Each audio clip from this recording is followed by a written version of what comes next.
are either under house arrest or on the run. Bobi Wine criticizes UN chief silence as Uganda and US relations face fresh strain.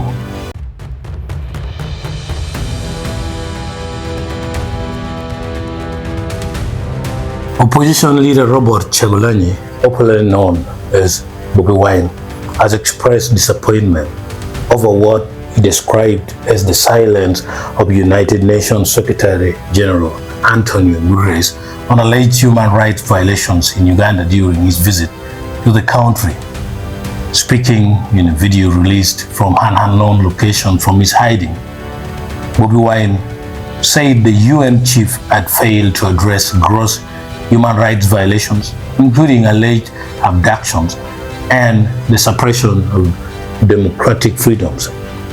He noted that while the Secretary General was in Uganda, several opposition figures, including himself and veteran politician Dr. Kizza Besigye, were either under house arrest or in hiding due to what he termed military pressure. We are really disappointed that the Secretary General of the United Nations is in Uganda, but he has not spoken about the gross human rights violations that are ongoing in Uganda. He has not spoken about the abuse of democracy in Uganda. He's in Uganda, but while he's in Uganda, opposition leaders, including myself and Dr. Besigye and others, are either under house arrest or on the run from the military.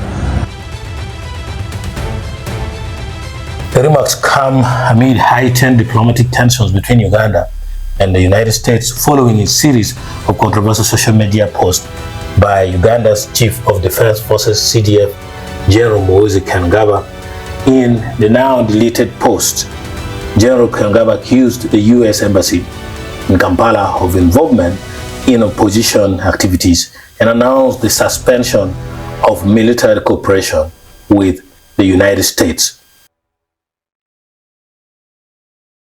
The Washington has also broken silence with the U.S. Senate Foreign Relations Committee, chaired by Senator Jim Risch, said General Kainerugaba had crossed a red line, warning that the United States may reassess its security partnership with Uganda, including sanctions and military cooperation.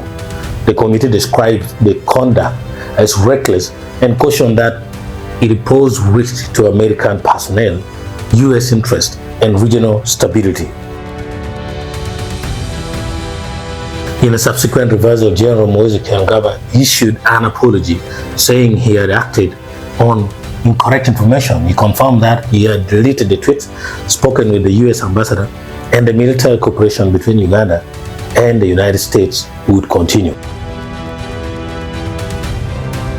He later announced plans to reduce his activity on social media, citing a desire to focus on prayer and personal reflection.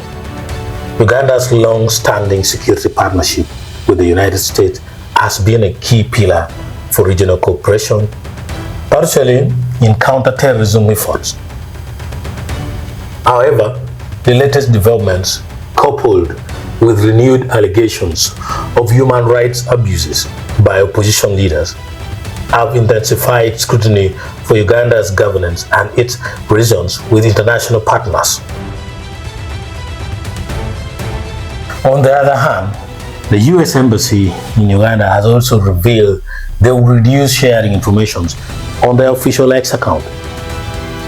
Due to the lapse in appropriation, this X account will not be updated regularly until full operations resume, with the exception of agent safety and security information.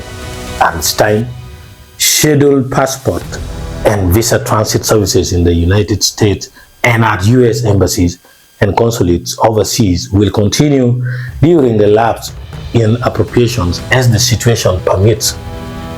For information on our services, ANC operating status, visit travel.state.government, the U.S. posted. As diplomatic engagements continue, observers say the intersection of domestic political tensions and international relations will remain a critical test for Uganda's leadership in the weeks ahead.